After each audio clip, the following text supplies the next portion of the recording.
Nathalie Becquet, bienvenue sur 13 bis TV. Bonjour. Bonjour. La TV du web, un outil de nouvelles, et dans l'émission Citoyen Politique. Donc vous êtes candidate dans le canton 2, c'est ça? Oui, la scène 2. La scène 2.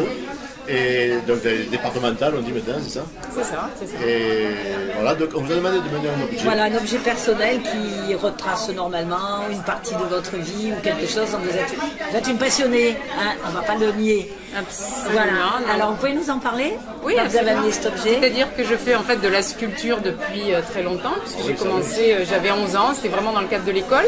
J'en ai fait sans le montrer, jamais. Et puis c'est vrai qu'à l'occasion de rencontres avec des journalistes, ça a été dit dans la presse, donc du coup les gens ont voulu voir. Et ça m'a amené à faire des expositions, mais ça s'est vraiment passé comme ça. Je crois que c'est une quête personnelle et une passion, bien sûr, la sculpture. Mais vous avez appris? En fait, c'est un petit peu... Autodidacte un peu. Autodidacte, mais avec des gens passionnés qui ont pris de leur temps pour des ateliers, etc. Donc c'était des parents d'élèves au départ qui animaient des ateliers. Donc j'étais extrêmement assidue, peut-être même plus qu'au cours. Et pourquoi beaucoup de thèmes africains? Alors en fait, ça correspond à quoi? C'était pas tant des thèmes africains, c'était ce qu'on récupère de cette esthétique. Depuis qu'on a découvert ce continent africain, on l'intègre régulièrement dans notre esthétique, nous. Et c'est vrai qu'à l'occasion de ces colliers Chanel, des femmes girafes, des très grands coups, on a vu qu'il y avait les esthétiques changées. Et je me suis demandé s'il y avait des correspondances. Et s'il y avait des critères esthétiques universels. Donc c'est pas du tout un témoignage ethnique, c'est vraiment une recherche esthétique sur des femmes un petit peu sauvages avec une forte personnalité, je dirais. C'est vrai que c'est magnifique. Alors oui, sachant que vous êtes arrivé à la Seine, vous êtes né où? Vous êtes à la Seine, vous pouvez nous faire un petit peu votre parcours? Oui, Est-ce que vous avez une activité professionnelle? Qu'est-ce que vous faites? Passionné de politique, voilà. Alors je suis née à la Seine, oui. Mes parents sont arrivés avant ma naissance donc à la Seine. C'est la seule ville que je connais. Et j'ai toujours pensé que l'herbe n'était pas plus verte ailleurs. Donc je me suis toujours astreinte à travailler et à faire valoir notre qualité de ville, notre qualité de paysage. Et je suis très contente d'être au bord de la Méditerranée, d'avoir pu rester au bord de la Méditerranée. Parce que si mes sculptures parlent de la Méditerranée, parce que là je suis très inspirée sur celle-ci en tout cas par l'art égyptien classique, c'est vrai que j'ai poursuivi des études d'architecture, donc je suis quand même sur la forme. Poursuivi et diplômé. Des diplômés par le gouvernement, donc il faut le dire, c'est diplômé. L'État. Ouais, exactement, par l'État. Des PLG, donc diplômés par le gouvernement. On n'arrive pas. Absolument. Donc ce sont les longues études où on a en fait un certificat, on a une licence pour construire. Donc ce sont des études qui sont assez longues et assez difficiles. Mais c'est vrai que comme tout ce que j'ai fait, comme la sculpture ou le sport, parce que j'ai fait du sport en CSMS, je suis très fière d'avoir mené l'équipe, en tout cas jusqu'en National 2, qui a continué ensuite jusqu'en National 1, puisque je suis partie faire mes études après. Donc j'ai été très fière de porter les couleurs du CSMS et je me suis toujours intéressée à la vie de la Seine-sur-Mer. Donc en 1994, tout naturellement, quand j'ai appris que l'hôtel du Golfe allait être détruit, il y avait un permis de démolir. Donc j'ai monté une première association qui s'appelait Héritage et Paysage, avec des amis qui étaient historiens, enfin qui étaient étudiants la plupart du temps d'ailleurs. Et ça a été une nouveauté de parler du patrimoine sénois et de faire des recherches sur le patrimoine sénois par des jeunes. Et donc j'ai commencé à travailler sur ce patrimoine. Nous avons eu plusieurs pistes par rapport à d'autres quartiers en ville, etc. Et ce travail, d'ailleurs, je le continue encore aujourd'hui, puisque maintenant, avec l'association AVEC, j'ai monté une exposition sur Michel Pacha. Je suis partie en Turquie. Nous avons monté avec d'autres amis une exposition qui sera bientôt visible à la Villa Tamaris Pacha en septembre prochain. Vous êtes incollable sur Michel Pacha. Ah oui, c'est une passion. Chaque pierre, chaque porte, chaque mur. Absolument, absolument. Je crois que je connais parfaitement cette histoire. Chaque arbre. C'est ça. On peut parler de la végétation aussi, de Tamaris. Et je pense que nous avons la chance d'avoir des quartiers absolument extraordinaires. Les gens vivent là-dedans, s'en rendent pas plus vraiment compte. Mal connu peut-être. Mal connu, ça c'est clair. Même l'histoire, je pense que la seule manière de revaloriser ces quartiers, c'est de faire connaître cette histoire. Mais c'est pareil pour les Sablettes, parce que les Sablettes avec Pouillon, c'est une histoire absolument extraordinaire, puisque le ministre de la Reconstruction après-guerre, Claudius Petit, fait la visite dans le Var, donc il ne va pas faire le port de Toulon, il vient aux Sablettes, parce que le port de Toulon, la reconstruction a été très décriée. Donc il vient au Sablette, c'est le travail de Pouillon. Donc c'est une passion, mais je peux aussi bien vous parler du boulevard du 4 septembre, de la vie Mistral, il n'y a pas de souci. Ou de l'histoire même de Berthe. Pourquoi aucune lacune, hein. Berthe, c'est une passion. En fait, je crois que la vie est faite de passion. Votre amour pour la vie doit vous amener donc à faire de la politique. C'est ça, c'est-à-dire qu'il m'a fallu 1 an pour réussir à obtenir du maire de l'époque qu'il ne détruise pas l'hôtel du Golfe. Donc 1 an de conférences, de visites, de combats. C'était Maurice Paul. Votre engagement a commencé à cette époque. Absolument. Et en fait, je me suis rendu compte à quel point c'était difficile. Donc pour que 1 an après, je découvre dans la presse, pour faire plaisir à Nathalie Diquet, nous ne détruirons pas l'hôtel du Golfe. Donc je me suis dit qu'il valait mieux être du côté du pouvoir si on voulait faire des choses, donc automatiquement de la politique, parce que je vois beaucoup de gens dans le cadre associatif, il y a beaucoup de gens impliqués dans le monde associatif, mais qui n'arrivent pas à se faire entendre. Donc à un moment, il faut avoir les commandes. C'est pas... Donc c'est un appel aux gens en disant faites de la politique. Ah oui, je suis convaincue que si les gens s'intéressaient plus à la politique. Oui, absolument. Aujourd'hui, en tout cas, dans la gestion... l'intéressement citoyen de la politique. Absolument. Mais surtout dans la gestion communale. Autant sur des problématiques plus politiques, nationales, etc., c'est plus compliqué. Pour la gestion du quotidien, c'est vrai que chacun devrait être entendu à son niveau. Alors, le titre de l'émission va bien, donc citoyen politique. Ah, c'est parfait. Pour moi, c'est parfait. Alors, une question que peuvent se poser les citoyens, en toute logique. Vous étiez au départ Modem, premier engagement, important, officiel, et vous vous retrouvez donc à l'UMP. Alors, vous pouvez nous expliquer un petit peu cette... Absolument. Il y a un pont quand même. Absolument. Alors en 95, je rentre au conseil municipal sur une liste sans étiquette. Et très rapidement, je me rends compte que si on n'est pas dans un parti, on a du mal, toujours pareil, à se faire entendre, etc. Donc en fait, je choisis le Parti Radical, qui est un parti, c'est le plus vieux parti de France, donc pas révolutionnaire. À l'époque, oui, mais dans le temps, il était devenu assez consensuel. Assez neutre. Et qui défendait surtout une idée, c'est qu'on peut s'entendre sur des sujets bien précis. La gauche et la droite, c'est le bon sens qui doit l'emporter. La droite et la gauche peuvent s'entendre. Donc surtout sur la gestion d'une commune, ça me semblait légitime. Puis donc le Parti Radical étant à l'UDF, j'ai été à l'UDF, j'ai pris des responsabilités à l'UDF parce que c'est un peu mon tempérament. Donc je suis devenue déléguée départementale, j'ai même fini par être présidente. L'UDF est devenu Modem quand l'UMP a été créé. Je suis restée, parce que je suis une fidèle parmi les fidèles, donc je n'ai pas bougé, je suis restée au Modem jusqu'au moment où il a carrément disparu, puisque vous vous souvenez qu'au moment des législatives, François Bayrou était complètement en chute libre, et surtout il ne faisait rien avec ce parti. Qui moi m'a toujours convenu. Puis François Bayrou est quelqu'un au niveau intellectuel que je respecte absolument. Donc j'ai mis beaucoup de temps à me décider, mais vu la montée du Front National, je me suis dit qu'en fait on arrivait sur des triangulaires et qu'il fallait se positionner absolument. Donc je suis rentrée à l'UMP chez les humanistes en fait, parce qu'en fait l'UMP au départ devait rassembler tous les courants et notamment jusqu'au centre. Donc je suis notamment avec Jean Leonetti que vous connaissez. Mais c'est important d'expliquer un petit peu. Absolument. Et surtout que, si vous voulez, moi je n'ai jamais changé, je n'ai pas bougé, puisque ça a été le Parti Radical, l'UDF, mais c'était toujours même... La ligne de conduite est la même. Absolument. Voilà, c'est très important.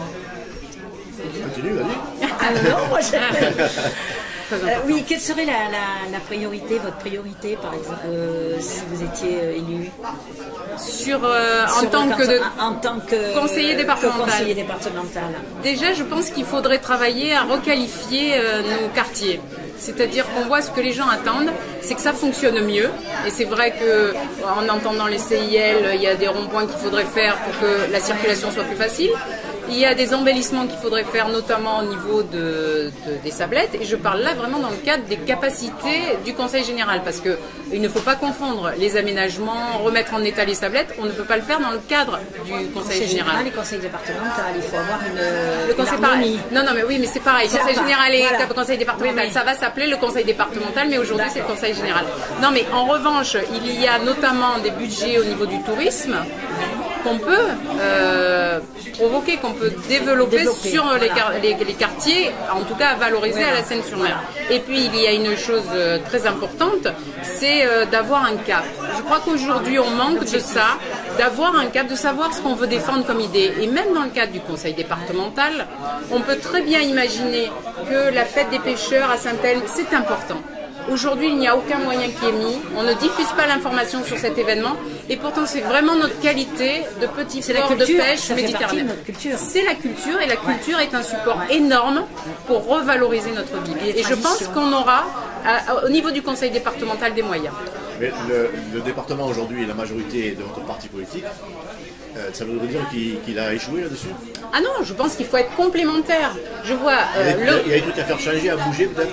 C'est-à-dire qu'on voit dans le temps, le conseil général est un partenaire de la ville, enfin le conseil départemental bientôt, excusez-moi sur cet abus de langage. Le conseil départemental est un soutien aux villes, c'est-à-dire qu'il y a des aides financières récurrentes. C'est-à-dire que la ville de la Seine bénéficie, alors qu'elle n'est pas de la même tendance politique, bénéficie de la même manière que les autres villes de l'aide financière. Ensuite, le conseil général vient en support d'actions bien particulières et de projets. Pour que le conseil départemental puisse les soutenir, il faut que ces projets soient aboutis, ou qu'elles soient dans la tendance de ce que veut le maire en place, puisqu'il y a l'aide sur les projets et l'aide aux associations. Je voudrais juste dire une chose, c'est vrai que nous avons Circocène aux Sablettes, extrêmement aidé par le conseil général, c'était un choix à l'époque du maire en place.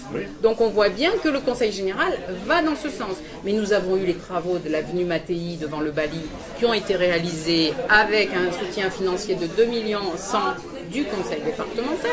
On voit que des aménagements, notamment sur le domaine de Fabregat, c'est le conservatoire du littoral médial, le conseil départemental dedans, enfin le conseil général aujourd'hui. Donc on voit qu'il y a des projets réguliers, que Gilles Vincent, qui est le candidat sortant de ce canton, s'est battu et continue à se battre pour des projets qui sont sur Sifour et sur Saint-Mandrier et sur la Seine, comme le collège d'Herminier, dont les travaux devraient commencer en 2016. D'accord, c'est programmé. C'est programmé, alors c'est pour 2016, début des travaux, c'est pour 2 ans, et il y a une vraie difficulté, c'est qu'il va falloir gérer le déplacement des élèves sur Vallon et sur une partie à Saint-Mandrier. Parce que la capacité de Vallon n'est pas assez importante. Ça veut dire quoi? Ça veut dire qu'il va falloir aussi intégrer les problèmes de circulation pour ces enfants. Donc ça, c'est vraiment... Ça va être une organisation terrible. Et en plus, cette réhabilitation du collège L'Herminier, elle intervient dans un cadre très particulier, qui sont les premiers projets de partenariat public-privé. Donc il faut être très vigilant, il faut participer à... Non mais ça veut dire qu'il y a des vrais enjeux sur cette élection, même si les gens ont l'impression que ça ne sert à rien. Ça les intéresse, c'est vrai que pour rassembler les foules, c'est difficile. C'est très difficile, mais c'est surtout parce que d'abord l'État nous a dit qu'il n'y allait plus y avoir de conseil départemental, enfin général. Ensuite, on nous a dit qu'on allait changer les compétences. Et puis finalement, tout est resté à l'identique. On a juste changé le nom et changé le territoire. Alors effectivement, c'est plus compliqué parce qu'il y avait 2 conseillers généraux sortants et qu'il a fallu s'entendre, mais c'est... Pour les gens, c'est compliqué. C'est très compliqué. Et surtout, on leur a dit que ça allait disparaître, donc forcément, ils ne se sentent pas du tout concernés, ils sont encore moins concernés.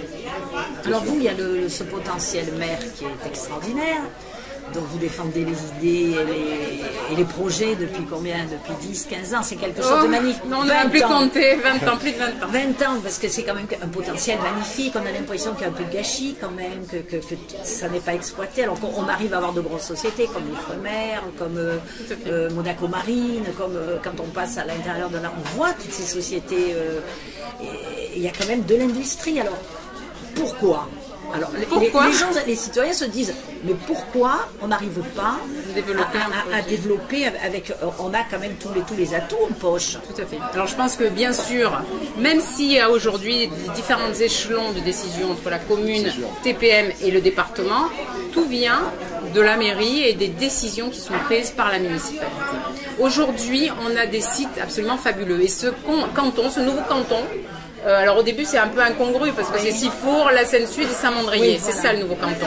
Et puis on est en binôme, donc personne ne comprend exactement comment ça fonctionne. Mais enfin bon, c'est bien pour la parité. Donc ce canton qui est Sifour, la Seine-Sud et Saint-Mandrier, ça nous parle de littoral, ça nous parle de qualité de vie, ça nous parle de développement touristique, économique.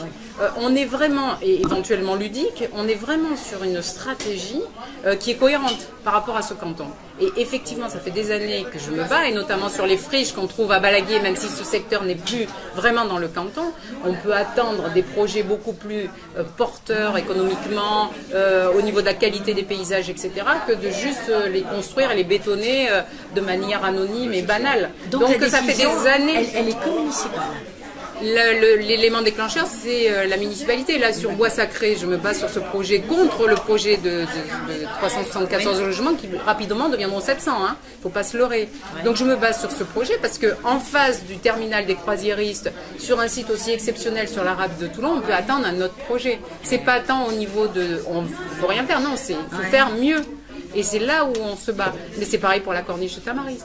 Comment est-ce possible qu'elle doit être aménagée? Absolument. Et à chaque élection municipale, on nous dit que ça va être extraordinaire et demain on rase gratis. Aux dernières municipales, on nous a annoncé un projet à 33 millions d'euros. Quand on a entendu ce chiffre, c'était la meilleure manière d'être sûr que ça ne se ferait jamais. Il faut être un peu plus raisonnable. Aujourd'hui, mais bien sûr, surtout que tout est fait. La corniche, c'est déjà magnifique, il n'y a rien à faire de plus, il n'y a même pas à mettre d'arbres. Donc, parce qu'à l'origine, c'était pas conçu pour mettre des arbres. Le paysage est absolument somptueux. Il suffit de quoi faire alors, de mettre juste du goudron et c'est bon. Ah non, mais il y a des ouvrages parce que c'est à fouiller. Mais pour 6 ou 7 millions d'euros, on peut refaire les trottoirs, le mur tout ce mur. Bien sûr, refaire de l'enduit qui résiste. Enfin, je veux dire, ça fait des années qu'on en parle et personne ne prend le problème. L'éclairer, parce que c'est joli, ça c'est joli. Mettre des bandes, quelques bandes, des trucs qui coûtent pas une fortune. C'est-à-dire que l'éclairage, là, je vous signale quand même qu'il y a eu des problèmes parce que l'eau rentrait dans les réseaux et attaquait les réseaux électriques. On nous a mis des poteaux en bois pour un provisoire et qu'on a toujours. Et je pense que 4 ans après, on les a toujours. Dans 10 ans, on revient, on les a toujours. C'est vrai qu'il y a un découragement. Vous êtes bien élu ou vous faites quoi? Ah voilà. Ah ben moi, là, je dis, la corniche de Tamaris n'est pas une compétence du conseil départemental. En revanche, rien ne nous empêche d'être l'aiguillon, parce que, alors il y a une chose qui est évidente, c'est que je travaillerai avec la municipalité de la Seine. Il est clair qu'aujourd'hui nous devons être porteurs ensemble d'un renouveau, d'un élan, de la peste comme vous voulez, mais il est indispensable de faire avancer notre ville. Moi je ne joue pas contre, hein, je joue pour et ça fait des années que je joue pour. Dans ce projet-là, il y a aussi des Saint-Elme, des enclavés Bien sûr.